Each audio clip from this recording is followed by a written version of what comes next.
lá? Irmãos, hoje é o penúltimo dia que nós vamos tratar desse tema.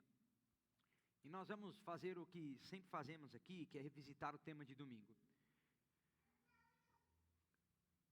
E eu gostaria que, enquanto nós estivéssemos nesse tema aqui, lute pela sua família, ou tratando de família, que você considerasse a magnitude do assunto que nós estamos tratando. Nós vivemos em uma sociedade em que as pessoas não valorizam a família, em que o conceito de família é bem relativizado. Nós estamos no meio de uma discussão séria sobre aborto, por exemplo, em que a humanidade, ou que as pessoas de um país que era quase que majoritariamente cristão, ou predominantemente católico, agora aceita conversar com a possibilidade de matar crianças no ventre. Existe alguma coisa que está acontecendo, está fora do lugar.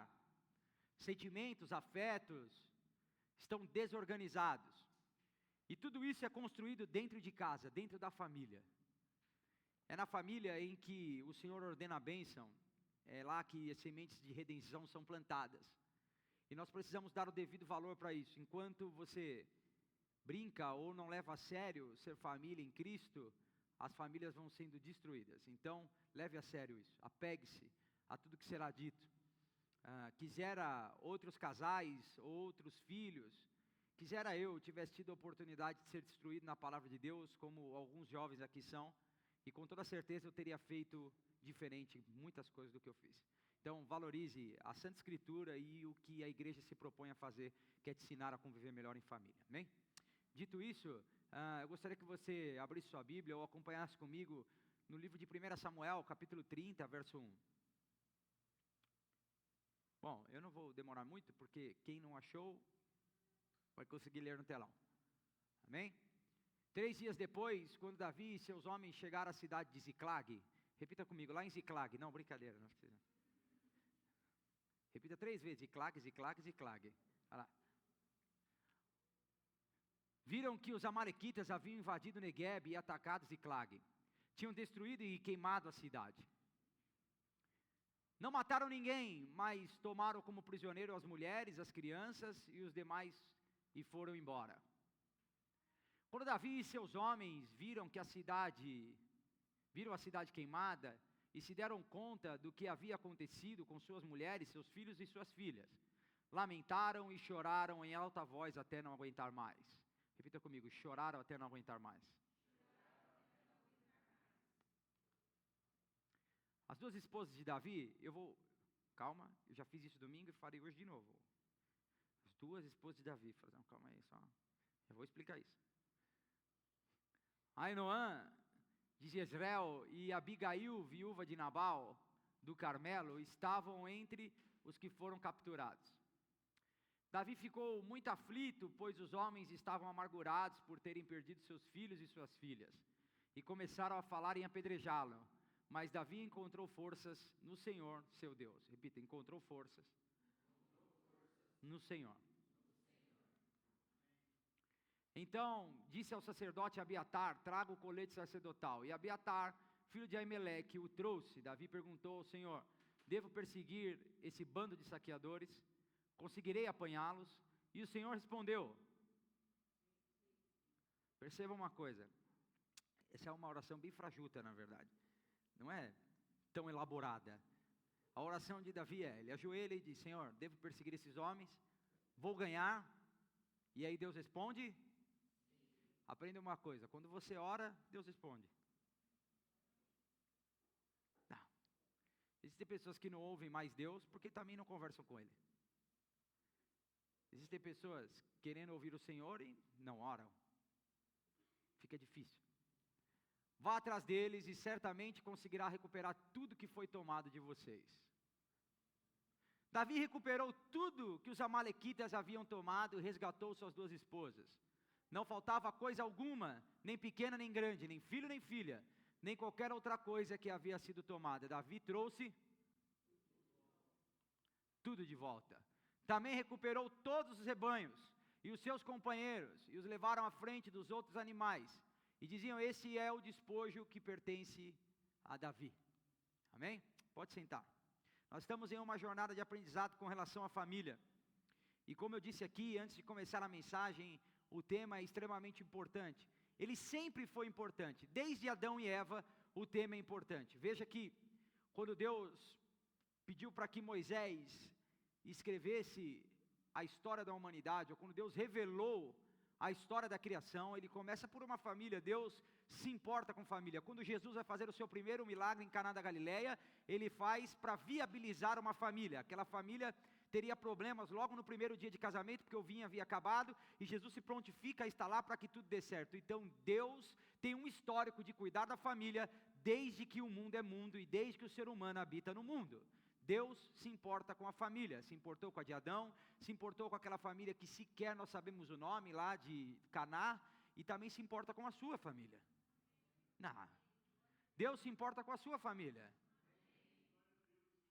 E antes de começar o texto, eu vou falar aqui das duas esposas de Davi, irmãos. Deixa eu dizer uma coisa, o plano de Deus sempre foi que o homem tivesse uma só mulher. Amém? Como você sabe isso? Quando Deus fez o jardim, ele fez quem? Adão e Evas? Evas e Adões? Ele fez Adão e Eva. Então por que Davi tinha duas esposas? Porque depois a sociedade, mais uma vez, relativizando a moralidade, relativizando a ordem de Deus, acabou concedendo coisas que não deveria, por política, por aceitação social, enfim, por várias questões. Você não sei se você já viu algum filme de época que o homem tinha mais de uma mulher porque era casado com um primo, com um amigo de outro reino para não ter guerra, já viu isso? É basicamente isso. Os casamentos eram arranjados de forma política, e não foi diferente com Davi. Então a regra eterna é que o homem nasceu para uma mulher e uma mulher para o homem, certo? Certo ou não? Tem gente que quer ser do Islã. Se souber que toda mulher tem que ser sustentada, ganhar uma casa igual, ser mantida igual, rapidinho ele volta, desiste. Nós estamos diante de um assunto importante, definitivo. Sabe, a família não é só mais um assunto, a família é o assunto. Dá para entender isso? Ter uma família, construir uma família, ou pensar em construir uma família, alguns de nós aqui nem está perto de construir a família, mas um dia vai ter que se deparar com esse dilema.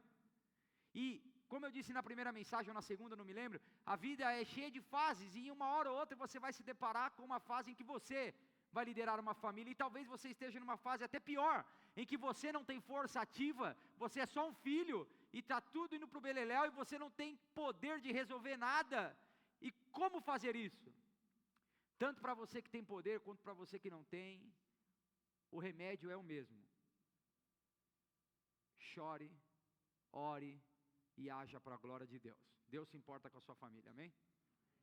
E hoje nós abordaremos um tema importante. Lute pela sua família. Repita comigo, lute pela sua família. Nem me anima você. Se eu fosse seu inimigo, eu não teria medo, com toda certeza. Eu daria risada. Fale como quem acredita, eu devo lutar pela minha família. Lute pela sua família. Eu percebo que as pessoas agora aceitam facilmente a dissolução da família. Vamos separar? Vamos, cada um vai para um... Como? Peraí, irmão. Quando que ficou assim esse negócio aí? Não, vamos vendo, aí a gente vai construindo ao longo do tempo. Não, peraí, irmão. A família é uma coisa importante. Precisa ser pensada, calculada, organizada, e deve se lembrar que a família tem um propósito em conjunto, é servir Jesus e viver para a glória dele. E eu quero alcançar 3 objetivos aqui hoje: estimular a sua vontade de lutar, porque tem gente que já cansou, e eu não estou condenando todo mundo não, porque tem gente que cansou de lutar por razões sérias, porque chegou ao limite, porque não vê mais saída, porque se julga incapaz. Quem aqui já não teve diante de um dilema que disse, eu sou incapaz de resolver isso? Se você não teve, você deveria tentar ser pastor. Todos os dias o pastor está diante de um dilema que ele é incapaz de resolver, e que só é possível resolver pela orientação do Espírito de Deus. Quer viver fortes emoções? Assuma uma obra. Roberto Carlos fala, emoções eu vivi, porque ele nunca foi pastor, só foi cantor. Se ele fosse, ele ia ver. Nós estamos todos os dias diante de situações que nós não podemos resolver. Talvez aparentemente, nós deixamos a entender que conseguimos. Quem é que já disse para o cônjuge, não, vai dar certo, eu vou pagar, mas não sabia como ia pagar? Não precisa, porque daí sua mulher vai descobrir. Nós damos uma de forte, que conseguimos, que fazemos, que sabemos. Eu sempre digo isso aqui, o Natanael, ele sempre faz uma entrevista. Hoje eu estava com um cliente na linha, com um fornecedor na outra, e o Natanael, pai, você conhece a história do Megalodon? E eu disse para a Maiane hoje, a gente está comendo aqui junto, e eu disse, quantas vezes eu errei e fui ríspido com as pessoas por causa de um momento de tensão. E nessa hora eu falei, Deus, agora é hora de eu usar a experiência da vida. Eu disse, filho, eu não conheço, fala para mim. Com a cabeça pegando fogo e ouvindo o Megalodon. Não entendi nada do Megalodon dele, mas aparentemente parecia que eu estava ouvindo. Nós precisamos mudar de atitude, sabe? As pessoas estão olhando para nós, e elas serão encorajadas ou demovidas da sua força por conta da nossa atitude, da nossa capacidade. Eu quero te estimular a lutar, mesmo diante das piores lutas. Capacitar você com instrução bíblica e relembrar sobre a disponibilidade da igreja de te ajudar nesse processo. Vivemos em uma geração que evita embate. Eu nunca tive esse problema, irmão. Eu sempre fui ao contrário, eu sempre fui combativo demais, na verdade. Eu pequei pelo outro excesso. Mas nós vivemos em uma geração que não quer entrar em problema, é ou não é? Eu estava falando para as meninas ali fora, eu sempre digo para os meus filhos assim, às vezes, você pensa que está me enganando, mas na maioria das vezes sou eu que estou cansado demais para brigar com você hoje. Uma hora ou outra vai chegar, calma. Eu sei tudo o que está acontecendo, eu só estou muito cansado hoje. E às vezes nós estamos cansados, existem pessoas que já desistiram das outras, e acham que elas nem são dignas da sua luta. Esses dias eu estava com a minha mãe, e minha mãe não pode ver nenhuma briga, que ela fica desesperada. Nós estávamos numa padaria, aí os mendigos estavam se batendo lá, ela falou, vamos embora que eu não posso ver isso. Eu falei, isso é sinal do seu egoísmo. Falou, como assim, isso é sinal do meu amor? Eu falei, amor não, os mendigos podem se matar, só não pode ser na sua vista. Se matar tudo bem, o importante é que eu não veja. Às vezes os maus sentimentos, ou às vezes as nossas motivações, são distorcidas, deturpadas e maquiadas por algo bom. Às vezes nós estamos cansados ou deixamos de lutar pela nossa família e nós usamos um monte de argumento bonito para explicar isso, mas na verdade, a verdade mesmo é que nós desistimos. É que nós só não fomos fortes o suficiente. É porque nós não estivemos firmes o suficiente para lutar pela nossa casa. E eu quero em nome de Jesus te convidar, te estimular e te encorajar, lute pela sua família. Esse é o plano de Deus. Mais do que isso, essa é a ordem de Deus para você. Lute pela sua família. E as pessoas têm medo de entrar em embate e chatear alguém e acabam ignorando as consequências da covardia delas. A vida é uma guerra e sua família é o alvo favorito do seu opositor. Quem é o nosso opositor? Eu sempre acho curioso que eu vou conversar com as pessoas e as pessoas falam assim, o diabo é o inimigo de Deus. Repita comigo, Deus não tem inimigo. Como você pode ser inimigo de alguém que tem todo o poder, irmão? Hã? Quem que é inimigo de Deus? O diabo é o nosso inimigo. Dá para entender isso? E eu não sou de ficar espiritualizando tudo, mas a verdade é que não dá para desconsiderar que tem algum fator espiritual que envolve a família, existem influências espirituais. É ou não é? Você já parou para falar, Deus, hoje me guarda, eu quero ter paciência, Jesus, e tudo acontece para você explodir? Sabe ou não? Eu tinha um irmão que falava, eu sempre oro em pensamento, para o diabo não me ouvir. Eu falei, mas por que, irmão? Porque toda vez que eu peço paciência, meu dia é o caos, pastor. Foi, irmão, que para treinar a paciência precisa de tribulação, é ou não é? Como você quer treinar o músculo da paciência? A vida é uma guerra, irmão, e a família é o alvo favorito do seu opositor. Ignorar isso pode ser fatal. Se você fingir que não... Se você se fingir de bom pai, se fingir de boa mãe, se fingir de bom crente, o diabo não se fingirá de bom diabo. Dá para entender? Quem que estava no batismo, não sabe?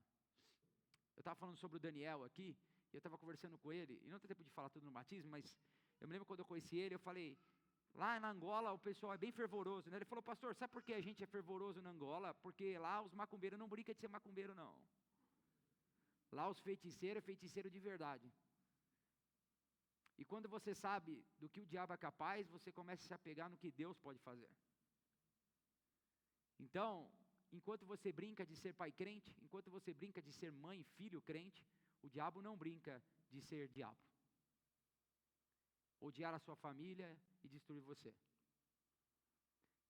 Paul Tripp tem um bigode parecido do Silas, né? A família é o alvo favorito do diabo, pois é onde Deus planta sementes de graça e de redenção. Eu já disse isso algumas vezes, a família é o laboratório de Deus. É só quando você é casado ou vive com pai e mãe ali, só naquele contexto familiar que você aprende o que é verdadeiro perdão. Quem é que já teve raiva do irmão 24 vezes num dia? É com os irmãos que a gente aprende 70 vezes 7, amém? A Jéssica chegou já perto, muitas vezes, dos 70 vezes 7, acho que é a única pessoa no mundo. Famílias da Bíblia são marcadas por lutas. Adão e Eva, a primeira experiência de família, um filho matou o outro. Ambiente tranquilo. Abraão, Sara e Agar, Deus tinha uma promessa. Sara resolveu queimar a faixa e pedir para que Abraão se deitasse com a serva. E aí nasceu um filho da serva e depois a Sara ficou com ódio da escolha que ela fez. E aí obrigou a Abraão mandar o seu próprio filho embora, filho que ele nem queria, de um relacionamento que ele não gostaria de ter tido, que ela pediu para ele ter e ele teve. Olha que confusão. Essa família é marcada por vários outros episódios. Eles chegam num lugar e Abraão vai dizer que Sara é irmã dele, e aí o rei daquele lugar quase toma Sara por esposa, e aí Deus aparece para aquele rei e fala: não faz isso, ela não é irmã dele não, é mulher, se você fizer isso eu vou matar você. E aí o rei vai brigar com Abraão, fala: por que você não me falou que era sua mulher, você está doido? É família marcada por, esse aí é o pai na fé, marcado por mentira, é um problema danado essa família aí. Isaac ora 20 anos por um filho, e por não saber criar os seus filhos, ele e a esposa, cria uma dissensão, uma discórdia, uma luta, uma guerra entre Esaú e Jacó. Um preferia mais um e outro preferia mais outro. Quem que acha que é o filho preferido da família? Você não acha? Eu tenho certeza absoluta. São os dados. Por conta dessa preferência, um filho fica rebelde e o outro tem que fugir e os irmãos não se dão. Samuel foi o líder máximo de uma nação, ele foi juiz, sacerdote e profeta. O único homem a ocupar essas três posições. Foi o homem que, ao final da sua vida, depois de ter sido a voz de Deus para o povo e a voz do povo para Deus, a Bíblia separa: o sacerdote é aquele que é a boca do povo nos ouvidos de Deus. O profeta é aquele que é a voz de Deus no ouvido do povo. E o Samuel era os dois. E ainda era juiz. Ele foi o homem que chamou a nação e falou: se eu fiz alguma coisa mal para alguém, fala agora. Se alguém sabe uma injustiça que eu fiz, se alguém conhece um pecado que eu cometi, fala agora. E uma nação inteira ficou quieta. Todo mundo em silêncio diante do homem de Deus. E aí depois a Bíblia vai dizer que na continuidade da sua vida os seus filhos falharam. Foram expulsos do templo, porque Samuel foi bom pai, foi bom juiz, foi bom profeta, foi bom sacerdote, mas não foi um bom pai. Isso revela que ter problemas na família é mais comum do que nós podemos admitir, do que nós queremos admitir, é ou não é? Você pergunta: como é que é a sua família? Maravilhosa. Lutar constantemente causa esgotamento. Muitos desistem de lutar achando que é impossível mudar, mas a verdade é que a Bíblia diz em Lucas capítulo 1, verso 17, que nada é impossível para Deus. A maior tentação é desistir, não tentar mais. O verdadeiro fracasso é não lutar. Quem ousa dizer o nome dele? É fácil. Dietrich Bonhoeffer. Quem quer? Ele dizia que o maior fracasso é não lutar. Aqui está o contexto da vida de Davi. Uma família bem tranquila. Primeiro ele cresce numa família que o pai não enxergava como um possível rei. Para o pai todo mundo podia ser rei, menos aquele esquisito. Todo mundo era forte, bonito. O Davi era desnutrido, coitado. Tadinho dele. Ele é ungido como rei e submetido a um longo processo. Ao invés de ser rei, sentar no trono, ele é rei e vira marmiteiro, entregador de marmita dos irmãos. Depois, ele vence Golias. É bom ou não? Ungido como rei, é bom ou não? Depende, né? Tem que perguntar para ele, que eu nunca fui rei, não dá para saber. Mas... matou Golias, uma coisa boa. E como prêmio ganhou a perseguição. Ganhou a filha do Saul e o Saul começou a perseguir ele. Agora o soco é matar o genro. Sossegado. Viveu entre os inimigos, porque você vai ler depois a história lá, em 1 Samuel 27, você vai ver que o rei dos filisteus teve que dar casa para Davi, porque o Saul queria matar ele, olha que legal. Teve que morar com os inimigos. Aí nessa ele sai para liderar o exército dos inimigos contra o sogro, que é o povo dele. E quando ele chega em casa, em Ziclag, que era a cidade dele, o rei que havia dado guarda para ele, agora se rebelou contra ele e sequestrou a família dele. Uma vida tranquila, e você reclama, hein, do trânsito. Davi está enfrentando um cenário adverso. Quando alguém mexe com a sua família, você deve agir. Veja bem, Davi sai com um grupo de pessoas de Israel para morar em Ziclag. Todo mundo é amigo dele, é ou não é? Davi sai perseguido pelo rei, Davi sai enxotado, corrido na madrugada, e mesmo assim um grupo de pessoas fala, estamos juntos, Davi. Somos teu amigo, para matar e para morrer. São bons amigos ou não? São bons amigos ou não? Ninguém precisava se envolver com ele, ele era tóxico. Parecia que ele tinha caído em Chernobyl, Davi, ele teria que correr dele. E todo mundo compra a briga dele. Até que as famílias desses homens são sequestradas, aí acabou a amizade, porque a Bíblia vai dizer que aqueles homens queriam tacar pedra nele. E com razão, é ou não é? Não é um bom motivo para tacar uma pedra em alguém? Eu não estou dizendo que deve, né? Mas que é uma boa razão, é. É ou não é? Se tem alguma coisa que vai motivar você, ou que deve fazer você se mexer, sair do teu lugar, é a tua família. Você não pode ver a sua família sendo destruída e ficar inerte. Você não pode ver a sua família, os seus filhos se perdendo, seu marido se perdendo, sua esposa, seus pais se perderem e ficar parado.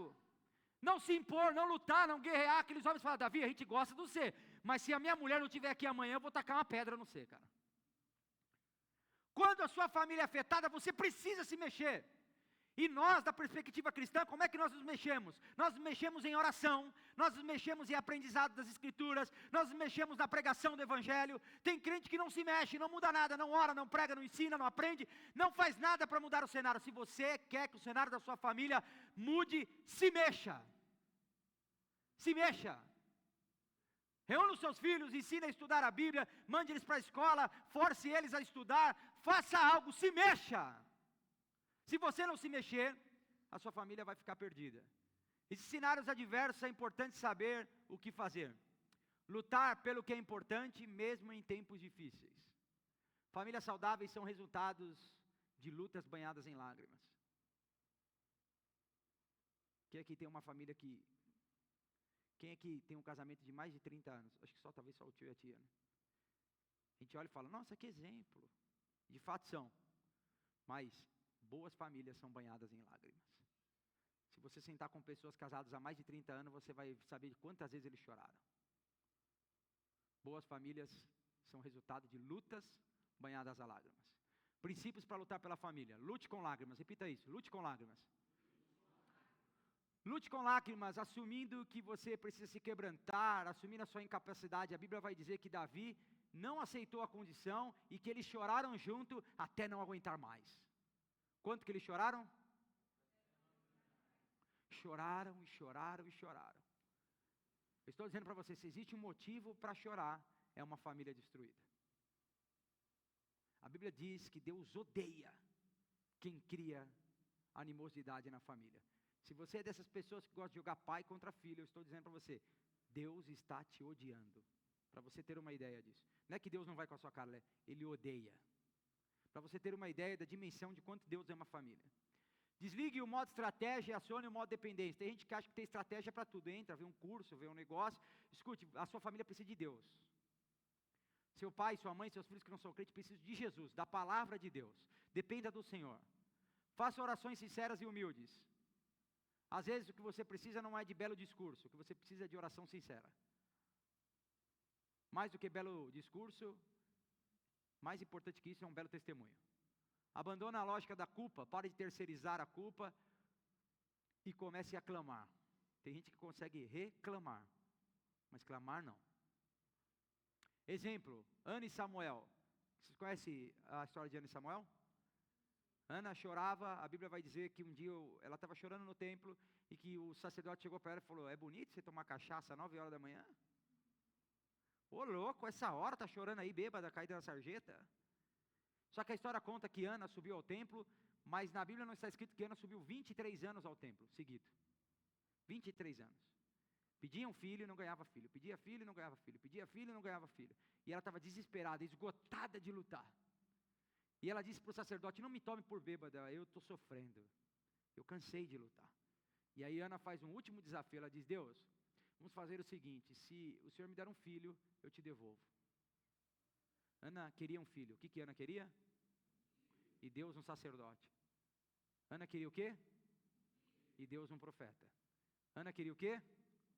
E Deus um juiz. Quando o desejo de Ana serviu a propósito de Deus, nasce Samuel. O nome Shemuel quer dizer Deus ouve.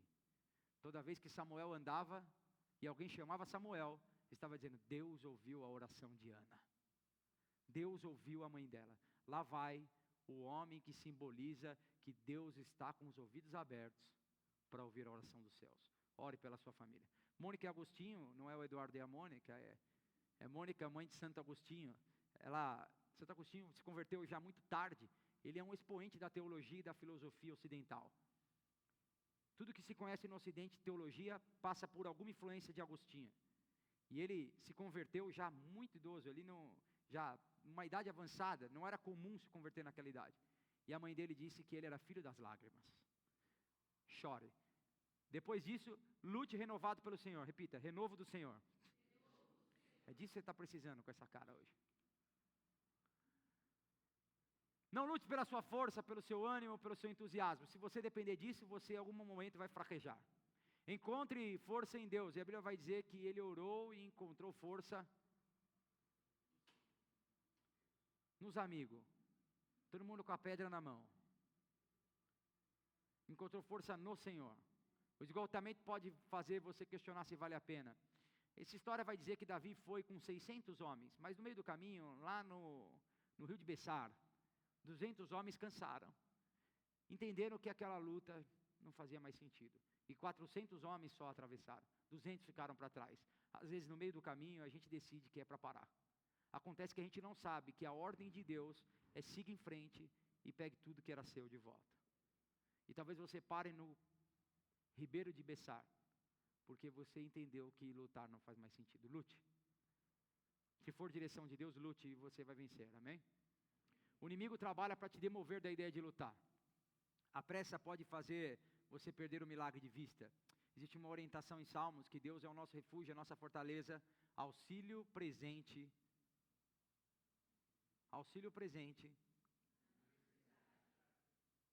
na luta, na adversidade, no choro, na lágrima, no problema,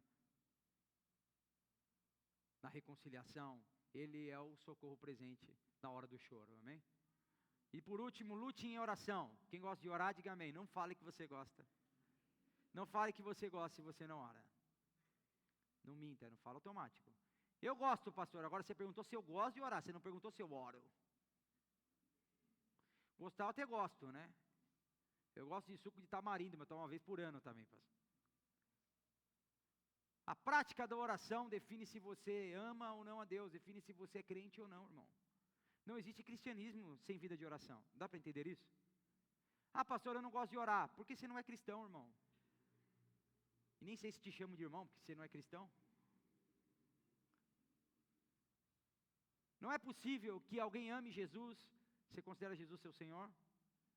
Você considera Ele bondoso, misericordioso, acredita que Ele morreu por você? E não é possível que alguém não tenha uma vida de oração considerando tudo isso. Você concorda que é incoerente isso? Nós precisamos orar. E a Bíblia vai dizer que 1 Samuel 37, Davi faz uma oração muito legal. Devo ir? Vou ganhar? E depois da oração, sabe o que tem? Depois da oração tem o quê? Resposta. Simples. Você fala e Deus ouve. Repita comigo. Oração é um diálogo e não monólogo. Já tentou orar? Você chega lá, a pessoa vai orar para Deus e fala: Deus, é o seguinte, ó. O problema é esse, amém. Sai andando. Aí Deus fala: oi, minha vez, é que não chega a minha vez de falar aqui? Às vezes você não ouve Deus porque você fala muito, né, irmão? Precisa falar menos para ouvir mais. Deus entende a linguagem do coração em lágrimas. Fique tranquilo, a Bíblia diz que Deus leva ao Senhor as nossas queixas, mesmo com gemidos inexprimíveis, mesmo com palavras que não são inteligíveis. A oração simples de Davi simboliza sua terrível agonia. Tem dia que a gente tem assunto para falar, e tem dia que a gente só tem lágrima para chorar. Hã?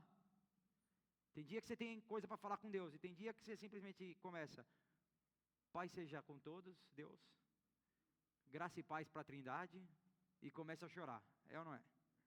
Não tem problema. Se a sua oração for só choro, fique à vontade. Deus entende a oração do coração em lágrimas. Depois de orar, Deus respondeu, amém?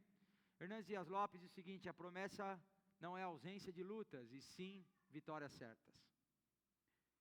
Como fazer isso? Como lutar pela minha família? Repita comigo: chorando, sendo renovado, orando e agindo. Eu quero ser um pai melhor, mas também não faço nada para isso. É o que eu disse hoje, o exercício de ouvir.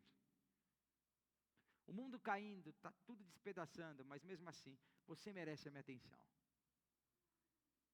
O mundo já caiu outras vezes. Os dias já foram difíceis outras vezes. Mas esse momento aqui, esse é único. Então viva momentos únicos com pessoas únicas. Haverão problemas de novo, terão contas para pagar de novo, haverão dificuldades de novo, então seja feliz enquanto pode, amém? Haja. Conclusão: depois de um processo doloroso, Davi recuperou tudo. Não se contente com uma vida capenga, irmão. Lute até vencer no seu lar. Como é que você está com seu marido? Eu estou bem, a gente só não se fala de segunda a quarta. Quinta e sexta a gente dá uma animada, sábado se bate e domingo a gente vai para a igreja. Como está com seus pais? Tudo bem, eu só tenho uma placa no meu quarto, odeio todo mundo. Uma vida mais ou menos não. A vida com Jesus é uma vida de plenitude. Dá para entender?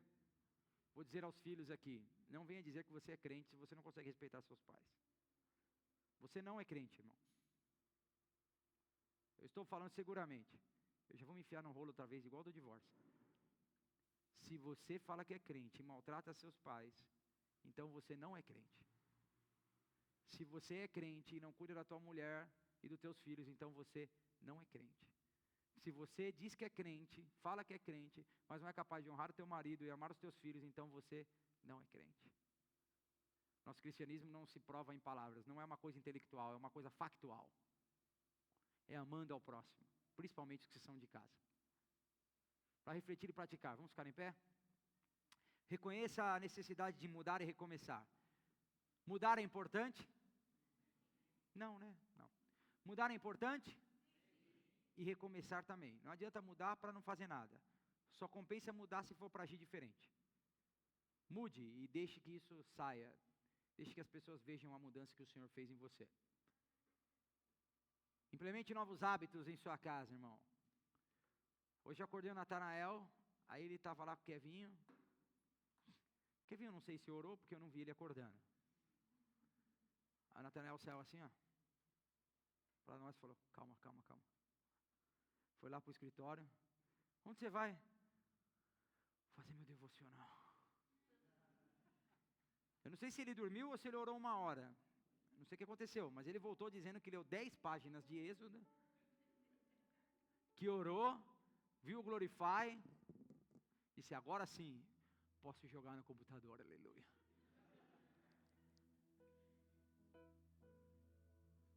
Ame Jesus e seus filhos amarão Jesus. Faça de Jesus prioridade, então todo mundo na sua casa, 1 hora vai ver Jesus como prioridade. Quando as pessoas forem impactadas em razão do seu relacionamento com Deus, elas vão desejar o seu Deus. Se o seu Deus é bom, então as pessoas o desejarão. Se você consegue refletir a bondade e a misericórdia do Deus que você diz que serve, então é impossível que as pessoas da sua casa não amem esse Deus. Se o seu Deus é um Deus de misericórdia de verdade, é impossível que as pessoas não queiram a misericórdia desse Deus. Priorize ao Senhor e a sua casa vai priorizar o Senhor também. Implante novos hábitos. Seja generoso e sua casa será generosa. Eu vejo sempre o Benjamin aqui. O Lucas foi trocar as moedas da igreja esses dias. A Lucas falou: agradece o Benjamin, dá para pagar a conta de luz com as moedas da igreja. essas 70 vezes que ele vem à frente fazem a diferença, amém? Mas não pense que ele aprendeu assim. Ele acordou um dia e disse, vou pegar minha moeda, vou lá levar uma moeda. Não é assim, ele nem sabe que entrega moeda na igreja. E agora o Jeremi não entrega mais moeda, viu? Ele já aprendeu. Ele olha para minha tia, para o meu tio e fala, para a mãe dele, fala, o cartão. Fala o quê? Ele sabe que aproxima agora. Ele elevou o nível de generosidade dele. Mas isso só é possível porque ele acompanha uma família que é generosa. Você é um avarento, cria filhos avarentos, prejudica a igreja. Você, não contente em ser um prejuízo para a igreja, está ensinando seus filhos a ser um prejuízo também. Que beleza, hein, irmão? Seja generoso, ensine a tua família a ser generoso. Ame as pessoas, ensine a sua família a amar o próximo. Na minha casa, todo mundo vai pegando moeda e jogando lá no porta-copo do carro, para a gente ir dando para as pessoas. É um hábito, toda a família faz a mesma coisa. Até a minha mãe já pegou o hábito. Minha mãe está se convertendo agora, aceitou Jesus há pouco tempo. É o hábito. Implemente novos hábitos, amém? E por fim, confie, persevere e creia apesar das lutas. Sempre haverão lutas. Creia apesar das lutas. Persevere apesar das lutas. Confie em Deus apesar das lutas. Jó disse, eu sei que a situação é o caos, mas eu sei quem tenho crido. Eu sei que Ele vive. E que na hora certa, Ele se levantará em meu favor. Jó disse, é lepra, é o caos, está tudo desarranjado. Eu nem sei porque eu estou passando por isso. Eu nunca fiz nada para ofender Deus. Mas também sei de uma coisa, eu sei que Ele é bom. Eu sei que Ele está vivo. E sei que na hora certa, Ele muda esse cenário. Amém? Vamos orar? Semana que vem, eu vou falar do último tema sobre família. Repita comigo, tome uma decisão. Sobre isso que eu vou falar. Nós estamos no vale da decisão. Chegou a hora de decidir se nós serviremos ao Senhor ou se nós voltaremos a nos amar, a amar os falsos deuses. Em algum momento você precisa decidir. Tome uma decisão. Quem é o seu Senhor? Quem é que peleja a sua causa? Quem é que cuida de você? E a quem você serve? É disso que eu vou falar domingo que vem. Amém? E mês que vem nós começamos a falar de Atos. Repita comigo, transforme o seu discurso em Atos. É disso que eu vou falar. De agosto para frente a igreja volta pentecostal. Possível você ler Atos e não ficar pentecostal, amém? Vamos orar?